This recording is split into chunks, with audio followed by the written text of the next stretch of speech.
thought it was a typo, and I'm like, welcome to Under Two Capes. I'm Jared. I'm here with Taladia Plays. What's up, brother?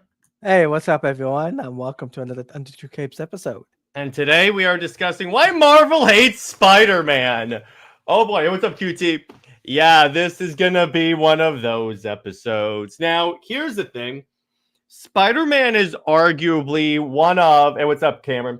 Spider-Man is arguably one of the, if not the most popular superheroes of all time. Like, there's it's him and Batman. It's him and Batman have always been neck and neck. So he is Marvel's Batman in that he's like their cash cow. The problem is, ever since the JMS, just like DC hates Wonder Woman, nice QT. If you want us to do an episode on why DC hates Wonder Woman, then let us know and we will do an episode on that. That's a great idea. And so the thing about this is that with Spider-Man, it's weird because ever since the JMS run, they've been. See, here's the problem. What Marvel ran into was the situation of, okay, Spider-Man is great and he got iconic. He became iconic and people identified with him because they could relate to him. But at this point in the comics, he was married to Mary Jane Watson. Fantastic status quo. So they wanted to undo the marriage to like make Spider-Man more relatable to people. I don't know how that works. So to make Spider-Man more relatable, they had him sell his marriage to the devil to save Aunt May from getting shot and killed. Have you ever played with the devil? Have you ever danced with the devil in a pale moonlight? That's a good one. So yeah, that's what they did. And then they put Peter with like various other love interests, Black Cat, Carly Cooper and such. But then we get to the Nick Spencer run, which was he put Mary Jane and Peter Parker back together. And they were apparently all good. Everything was all good. Then we get to the Zeb Wells run, and everyone just started groaning right now. It starts off. Chris says, I don't think DC hates her. They barely acknowledge her. With Spider-Man, they can't stop focusing on him. No, DC clearly hates her, Chris. I have evidence of that. But the thing about so the story starts off. The storyline hook was, what did Spider-Man do? Like it picks up later in the story. And it's like Spider-Man did something that makes the Avengers hate him, Aunt May hate him, and Mary Jane hate him. So they're like, what did he do? So what happens is him and Mary Jane get pulled to this alternate dimension where they meet this man named Paul. And then Spider-Man gets pulled out of a portal back into our dimension. The problem is, in the dimension that Mary Jane's in, like a minute to time passes faster there. So Spider-Man fights the Avengers to try and get the technology to get her out. What they discover is that 5 years have passed by. Mary Jane is in a relationship with Paul and has kids. Not his kids. Wait, not his kids. They make a point of saying that Paul is impotent. Yeah, they make a point of saying that so he can't have sex with Mary Jane. That's going to confuse the audience. I'm sorry. It's stupid. This whole run is stupid. So they get back, and turns out the kids are fake. No surprise there. And I'm like, hey, Tom King, do this. Make Trinity just vanish. So anyway, then and what happens is, so that's where we were for a long time. And even the editor, Nicola, was like openly antagonistic toward the Spider fans, including at New York Comic Con last year. It was all over the news. And eventually Zeb Wells was removed. I don't know who they have on right now. I'm not really reading that Spider-Man. But what was the key here? Ultimate Spider-Man launches. And it has the status quo that people want. Peter Parker married with kids. He's got Mayday. He's got his son, Ben. He's married to Mary Jane. They're very happy. And guess what? That book sold so well.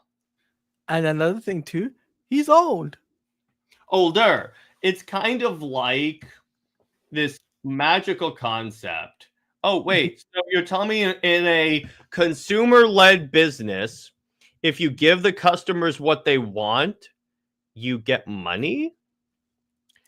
Yes, That's that's how how it money works. works. That's how this works. See, that's it's a problem with mindset because a lot of writers and like comic book artists come into here with the artiste mindset, saying, I'm not doing this for the fans. I'm doing this for me." And I'm like, then you can't write anything that's fan driven. These characters are fan driven. I'm sorry, bro. You don't just get to force any story you want in there. Paul is my favorite character, says no one ever. Yeah, exactly. Or, well, according to Nick Lowe is, but and Nick Lowe is the current editor of Spider-Man. So I got a question. Yeah. So we got one named Paul, but where's that other name Peter?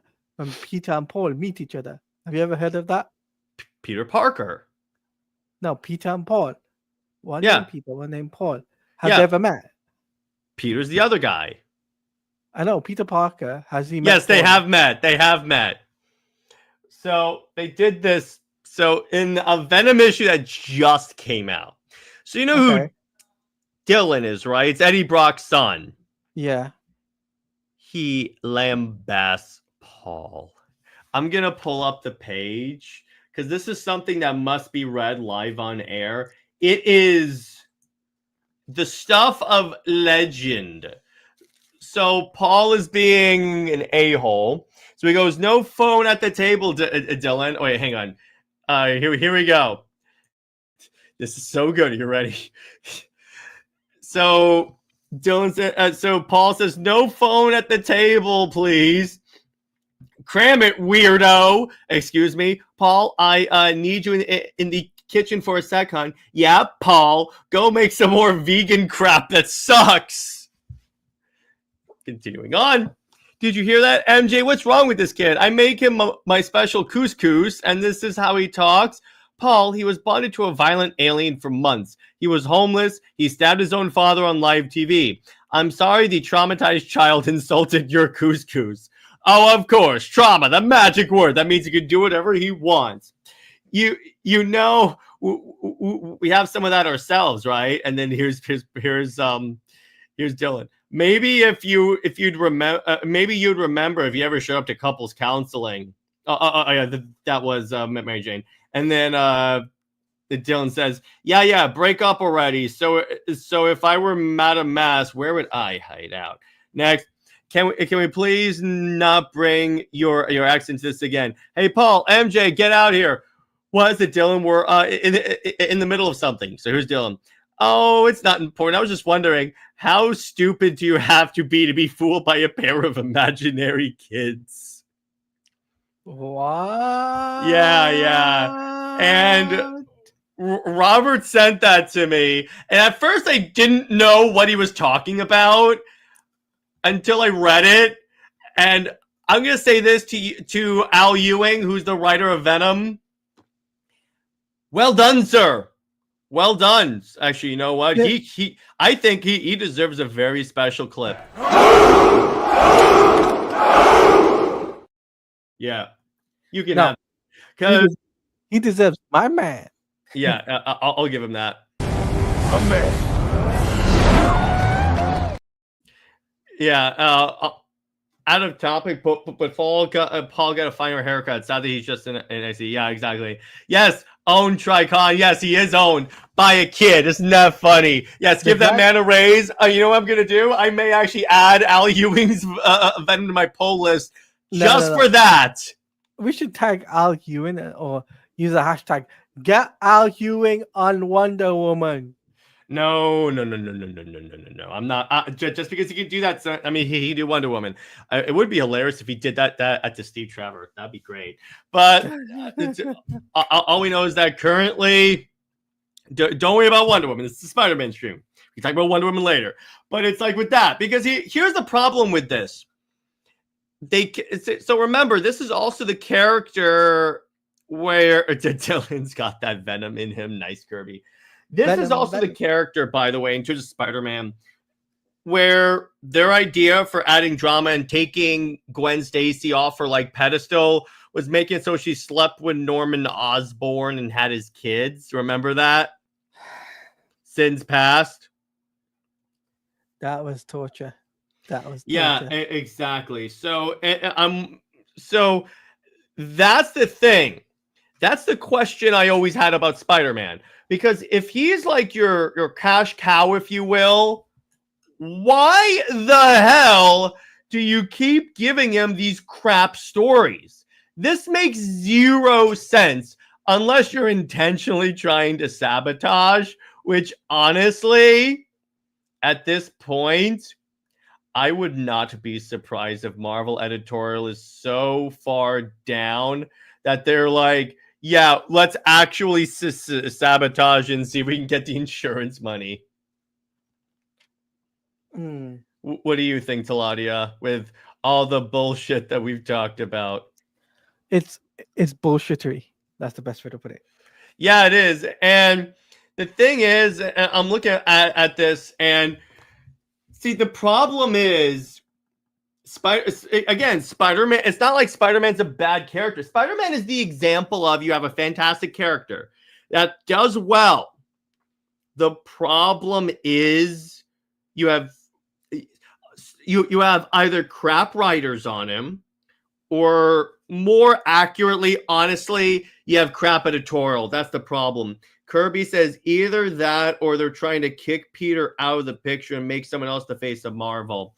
That could be very well, but here's the problem. Here's the thing. Peter has existed since the 1960s, since I think it was like 62. They're not going to be able to do that. Absolutely not. They could try to. They are 100% not going to be able to do that. You can't just replace that character. This isn't the MCU, guys. The MCU. Even with the MCU, they're running into issues because they replaced Iron Man, and they're like, and everyone's like, "What are you talking about? That's not Iron Man." No, but like they began with Iron Man, and he became the face of the MCU. Yeah, and then they killed him off, and everyone's like, "Why did you continue?" They could have done after Endgame and call it quits. They didn't need to do a second. Yeah, that's what they should have done, because what I thought they were going to do with that is after Endgame, when they practically killed everyone, I thought they were just going to, like, what's the word? Not like, I thought they were just going to reboot with like new actors and everything like that and just be done with it. And you know what? That would have made a lot of sense, wouldn't it? Yeah, the OG face of Marvel, Fantastic Four, and Spider-Man, in my opinion. Yes, exactly. That's the point. Because here's the thing. Okay, so how well do you know your Marvel history, Taladia? Not that. I know a little bit, but not that much. Okay, so what happened is that in the 60s, Marvel was stuck at doing like a lot of like young romance novels and everything like that. It's because for one thing, comics were hampered by the Comics Code Authority. I've talked about this in other episodes before. And Stan Lee was feeling very creatively stifled. So he was going to quit comics. And then his wife, Joan, told him, before you quit, just write a comic the way you would want to write it, the way you would want to read it. The worst they can do is fire you, but you're just going to quit anyway, so what difference does it make? So he writes a little-known team known as the Fantastic Four. The first family. Yeah. Now, here's the interesting part. You know what's the other reason why Marvel greenlit this? It's the first family they ever made? No. From a business perspective, because the heads of DC and Marvel played golf together, and the head of DC was like, we got this big hit on our hands, the Justice League of America. So the Marvel editorial came to Stan Lee and says, give us a team of superheroes. And he's like, well, interesting you say that. I have the Fantastic Four. So the creation of the Justice League indirectly led to the creation of Spider-Man. How about that? So what happened is that then Stan Lee started writing, and then later on he essentially was like, I want to make a teenage superhero, because up until this point, if you're a teenager in comic books, And if you're a teenage character in comic books, you were a sidekick. You weren't just they did. That's fine. Yeah, if you were a teenager in comic books, you were not in any way a superhero. You were the sidekick. So Stan wanted to turn that on his head. So what he did was he was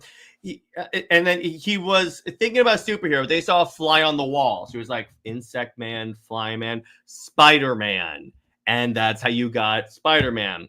And what they did is, all right, so here's the funny story. Go on. So the reason why Spider-Man's first appearance is Amazing Fantasy 15 is that so Amazing Fantasy was an anthology book, and they were going to cancel the book. So in the last issue, Stan snuck in the Spider-Man character because he had pitched Spider-Man beforehand, and Marvel had rejected it because they were like, there's no way anyone's going to go for that. So what happens is, he publishes an Amazing Fantasy 15. The sales take a while to get reported. When they report, the head of Marvel comes up to him and goes, "Hey Stan, remember that Spider-Man character you pitched? Can you do more of that?" So I remember how when the Fantastic Four and Spider-Man crossed over originally, the first issue. I remember that cover, and it's so famous. Yeah, I believe it's one of the most famous comic book covers.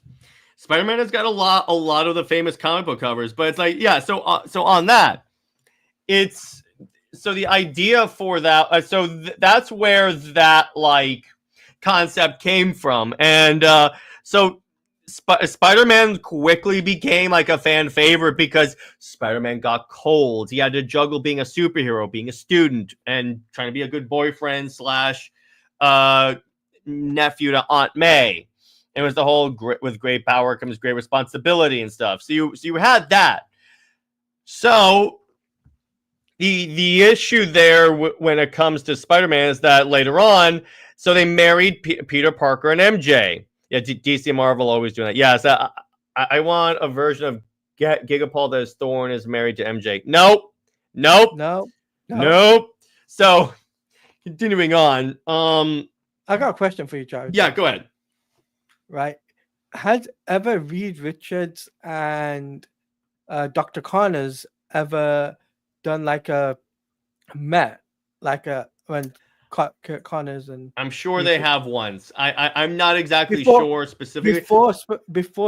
When Spider-Man was in Dr. Connors' class, taking classes before he had powers. Lab would be a better source for that because he was always the Spider-Man guy of our group. So I'll talk about that. I would think so. Eventually, they would have met. I think it's a cute. I'm just curious. Cute crossover. No, it's a good idea for a crossover. 100%.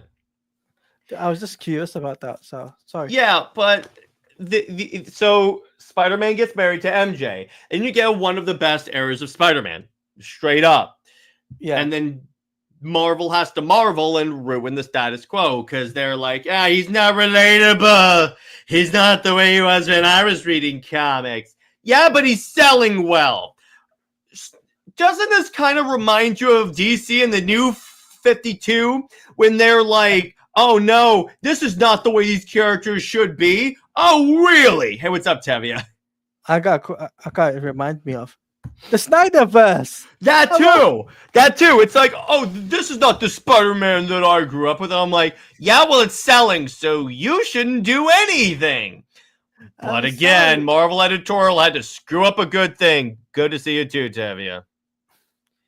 It's unbelievable how Marvel and DC both screw up their businesses. Yeah, considering that they are the top two head honchos of DC the comic book industry. Of comic books, so they really shouldn't. That's the really stupid part. I'm like, what are you guys doing? Indeed, it is just asinine. Yes, Ultimate Spider-Man is outselling the main Spider-Man book. Yeah, that should be. I wouldn't be surprised if it was a wake-up call, and that's why, like, Zeb Wells was kicked off the main Spider-Man book, why they did the whole changing of editors and stuff. I mean, changing of writers. I wouldn't be surprised. But when it comes down to Marvel, the way I've never read the recent comics of Marvel. I remember you reading the older comics, like the '90s comics. That's what I used to get into. Like, so the Ben Reilly saga. The Clone Saga. That was the comics I used to read for Marvel. That's a good one. That's a really good one. I like that one. That's where I started, and that's where I ended my Marvel run. Because I was just like, yeah, it's a bit too much. It was good, but it's a bit too much for me. I'd rather go try something else, and that's when I stopped reading comics. Well, the thing is, that the Clone Saga Omnibus series is like 5 omnibuy. I'm like, if it's more than 2 omnibus, I think you got a problem. Yeah, it's ridiculous. The problem with a lot of stories, and this goes for like Injustice and all that stuff, is that if it's popular enough, they'll keep it going, even when realistically it should end. But by the way, so Tevia says, I am curious, would Joe Kelly take over the main book? Now, even if my expectations are extremely low, I'm hoping maybe he can do something. Yeah. But don't expect him to like undo everything Zeb Wells did, because here's the thing. As much as you probably would like that, I probably would like that too, to be honest. But they're never going to do that because that's kind of unprofessional. Unless Zeb Wells like murdered someone or committed some heinous crime, they're not going to retcon out everything he's ever done. So it's the same thing with like Tom King on Wonder Woman. They're not going to retcon the run. They may ignore it for a while or maybe not reference it, but they're not going to straight up retcon it. They will make jokes about it, as you saw with the Dylan Brock thing. That's 100% sure. They will make jokes about it, which, again, I gotta be honest, I freaking love that. That's my case in point. I made that joke that he should come over to DC and work for DC. That would be hilarious. True, Marvel allowed it to happen. Sadly, we'll allow guys to. Giga Paul needs to return, bro. He's so funny. Well, yeah. So it's one of those things where, see, the problem with Paul, so they pushed him as a character. Fans didn't like him. And then they pushed him more to spite the fans. Mm-hmm. Yes, Taladia, imagine this. Now, Taladia, I'm not a business major. Yes, I know how to run a moderately small YouTube channel, but I'm not a business major. I'm pretty sure spiting your audience / customers is not a way to run your business. Hey, you're right.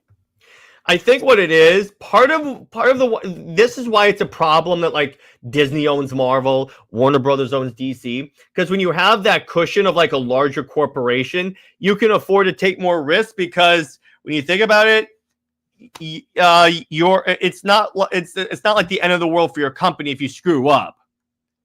It like is though, for once or twice. But it is for DC especially. It's a be or end all for them.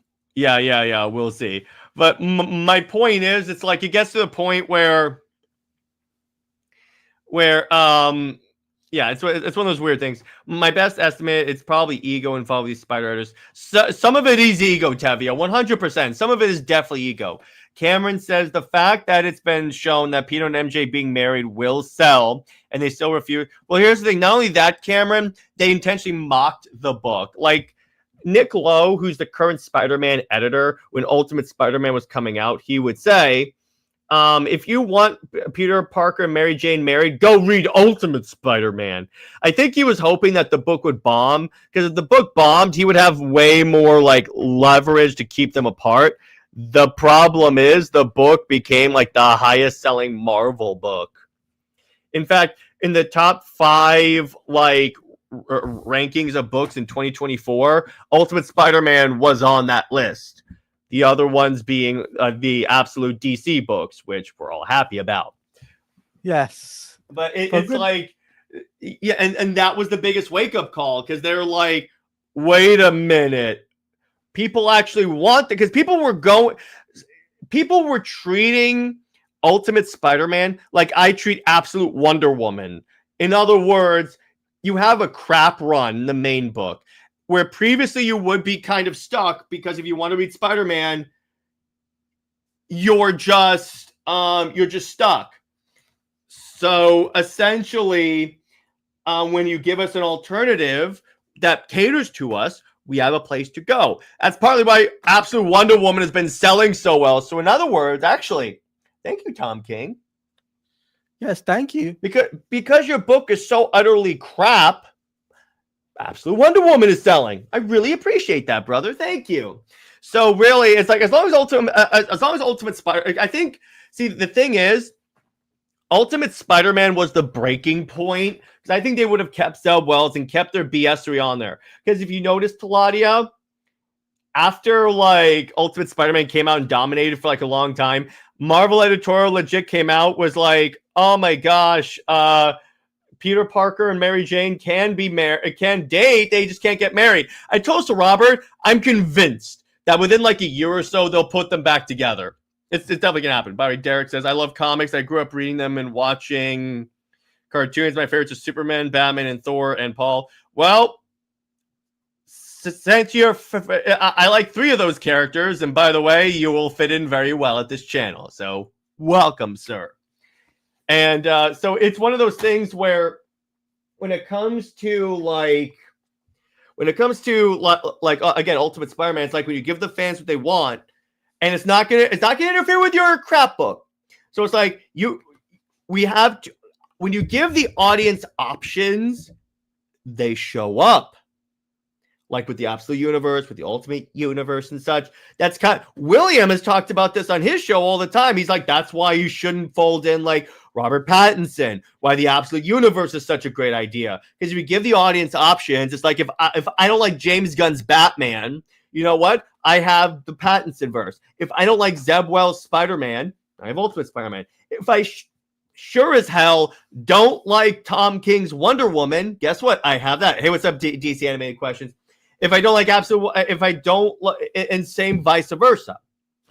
But it's like that's the problem with Marvel. But let's start with a little positivity. What are your all's favorite Spider-Man stories?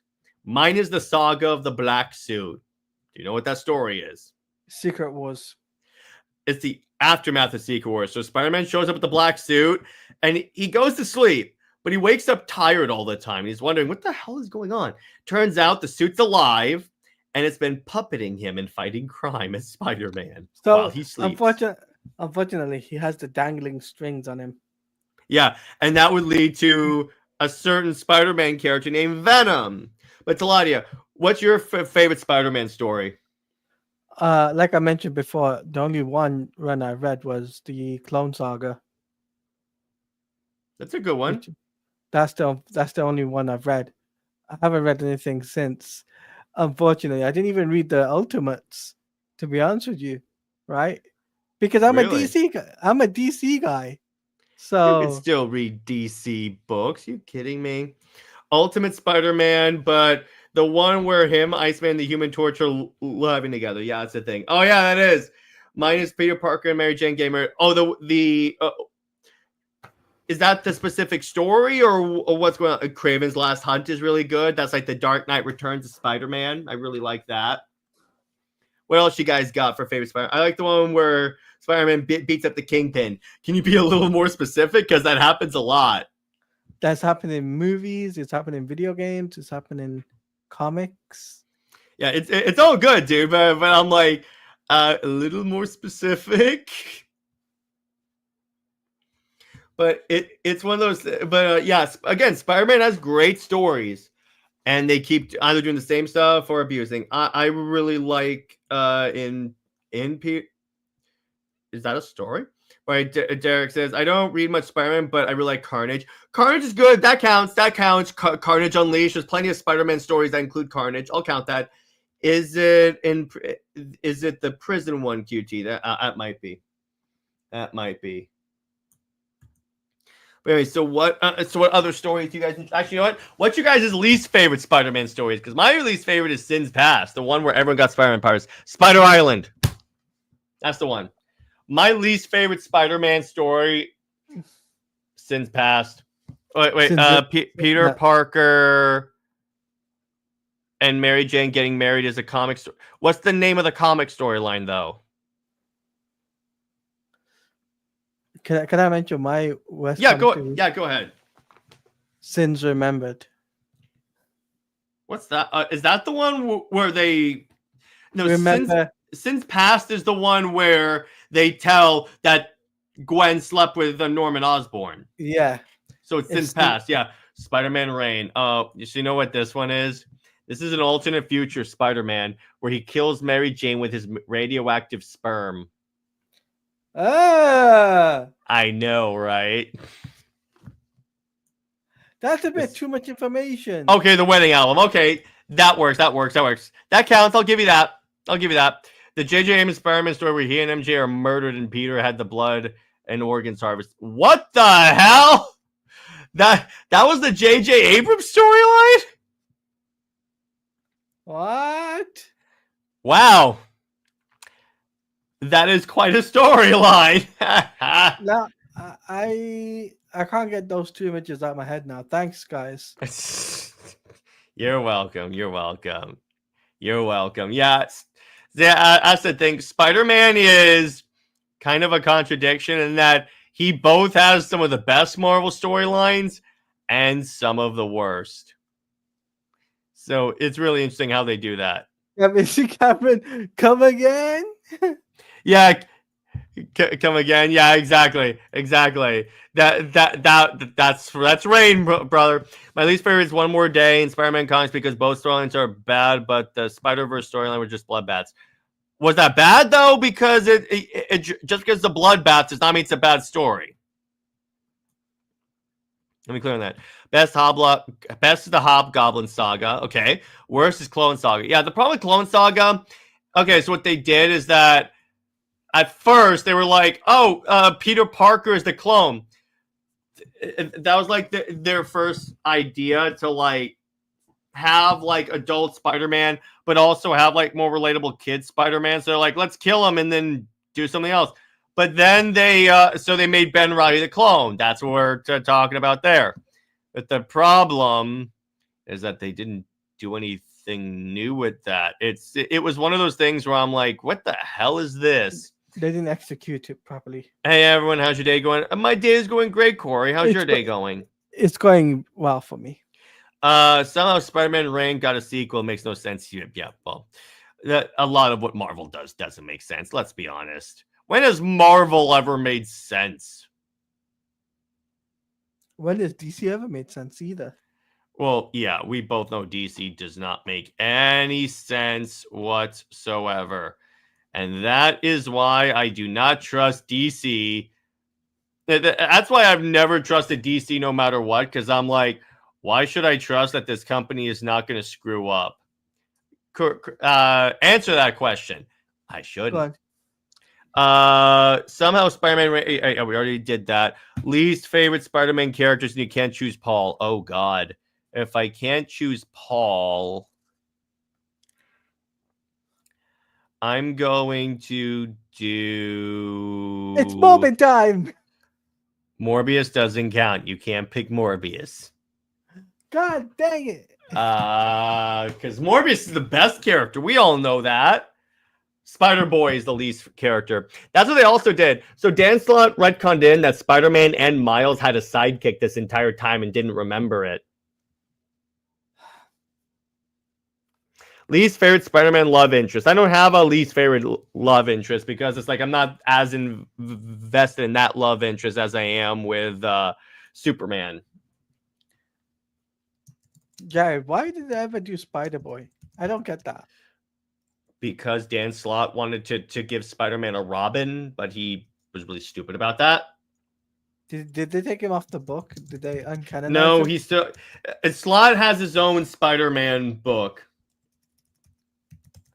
And let me guess, it's tanked. I don't know. A lot of fans don't really dig it, so there you go. I'll give you that. It's sad fan fiction is better than the actual stories. That's what I did.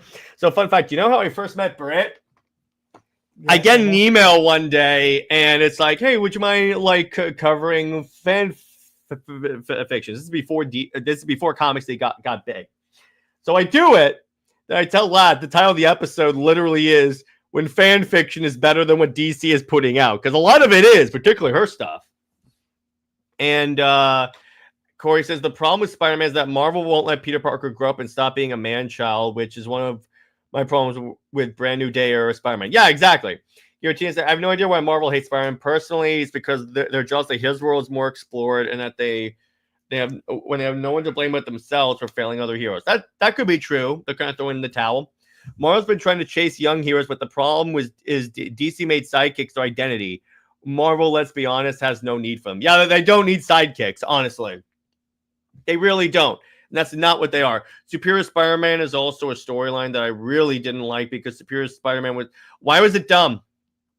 Why was it dumb, Tavia? Give me a reason why it's dumb.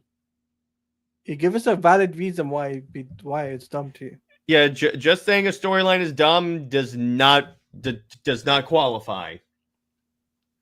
And before you say because it makes no sense, tell me why. You got to give me actual reasons. Because every hero, because that's not a reason. That's not a reason. First off, every hero in that storyline, what? Give me more of that. But anyway, so in terms of like what else as well as we're talking about, so let's do like a general Q&A in terms of Spider-Man and just go ahead, ask us whatever Spider-Man's questions you got. I have got a question.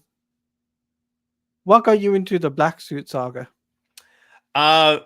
Venom as a character, because I really liked the character of Venom, particularly when he was flat. Every hero and supporting cast member couldn't figure out that Doc Ock was in control of Peter Parker's body. How would they know that, though? Yeah, how would they know that Doc Ock was in control of Peter's body? Anyway, I think he means no one could tell Peter Parker was taking over. Maybe they should have, but I don't know how would they know that though? By failing behind other heroes. I mean, Marvel not having animated standalone shows for characters like Ghost Rider. Well, yeah, that's true. I think a Ghost Rider show could have been pretty dope. But anyway, what are your Spider-Man questions that you would like to ask us? Come through as we approach the bottom of the show. Could be on anything Spider-Man related. Yeah, it has to be Spider-Man related. Can be about obviously our favorite storylines, favorite movies, favorite games, whatever you want to talk about. That Spider-Man. What if Superior Spider-Man happened with other villains than Doc Ock? Well, they could have done it with Venom. Technically, they did when they had the what's the word? When they had the Black Suit saga where it was puppeting him. Why has the entertainment industry given us a television show with Morlun the Inheritor? First off, entertainment industry is very broad, but Morlun the Inheritors, that's a very complicated process. And plus, they're really not going to, because the multiverse is not going to happen. Cameron says, do you think Marvel has learned their lesson or not? Nope, too much ego. No, I definitely don't think so. They're the second in line of DC failures. Yeah, in terms of brand. They 100% did not learn the lesson. Let's see. Who is the most powerful version of Spider-Man? He got the powers of Captain Universe, I think, and that's when he was like really powerful. Favorite Spider-Man video game? I would have to say, because for me it's Spider-Man PS5.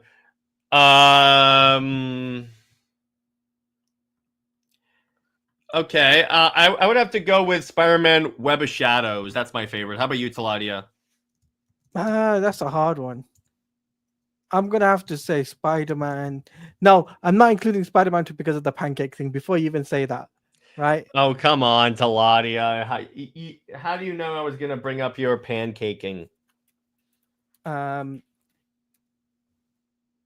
was going to say, I'm going to have to say Spider-Man, the Spider-Man PS4. That had a very good storyline. Yeah, that's a good one. I'll give you that. That's a really good one. Okay. We've got questions from Tricon. Favorite Spider-Man children ever written? Favorite Spider-Man children? I'm going to go with kids from Ultimate Spider-Man. I enjoyed that. What do you think of the white suit in the new series? Here's my problem with it. That's not the Norman Osborn suit. That is the Future Foundation suit. So what are you doing there?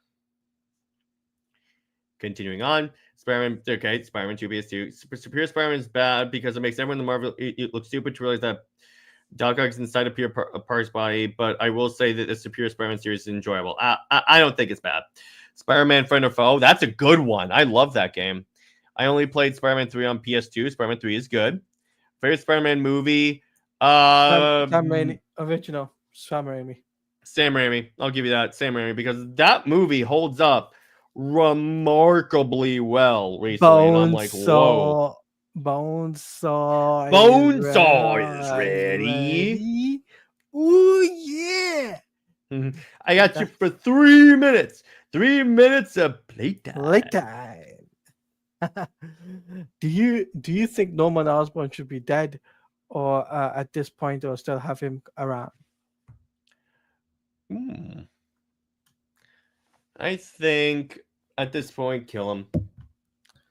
And Corey's asking, they overuse him. Quick tangent. Spider-Boy should have gotten Ben Ryan's third Scarlet Spider suit. You know, the one with the smiley face. That would have been good. Or Bailey should have been a clone of Ben Reilly or something like that. Or the son of Ben Reilly should have been that. That would have been interesting. But no, Marvel's allergic to good ideas. The first and Spider-Man E? Huh? I think he means the first Spider-Man movie. Oh, okay. Do you think that they should get rid of Carnage or keep him alive? Keep him alive. I enjoy the character.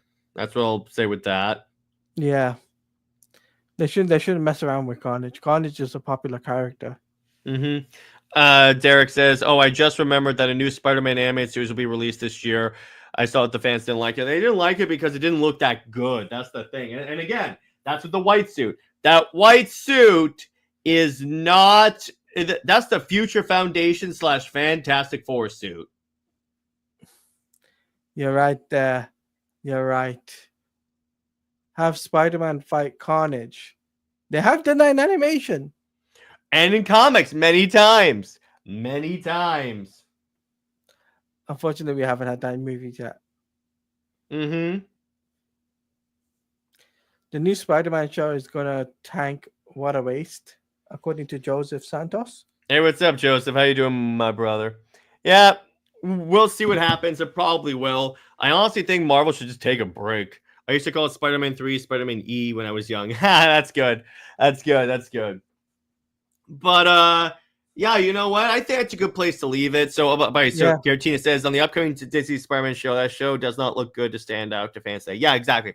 So let's give our wrap-ups here. So for me, I am so for Super Wonder Legacy this week, Britt and I are going to be showing off our fan-made DC multiverse. And for movie night, still got to think about what movie night is going to be. I don't know. We'll see. I'll let you guys know if CLD is going to happen tomorrow. I got some stuff going on, so I may push it. But next week we're starting Justice League Cosmic Chaos, so that's gonna be the start of that game. And so Taladia. By the way, so for Wonder Woman Wednesday, I'm gonna talk about why Wonder Woman is a good character and should be respected. So, Taladia, where can we find you, and what have you got coming on your channel? Firstly, great podcast. Thanks for having me on. No Secondly, problem. you guys can check me out on YouTube at Taladia Plays, where I'm going to be uploading my reaction to Creature Commandos in the next couple of hours.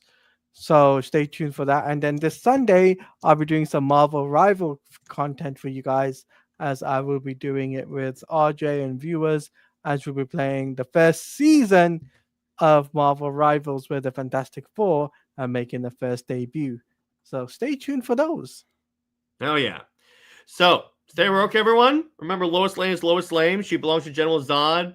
And Steve Trevor is Steve Never. He belongs 6 feet in the ground. Zois and Max about for life. We will see you later. Bye-bye.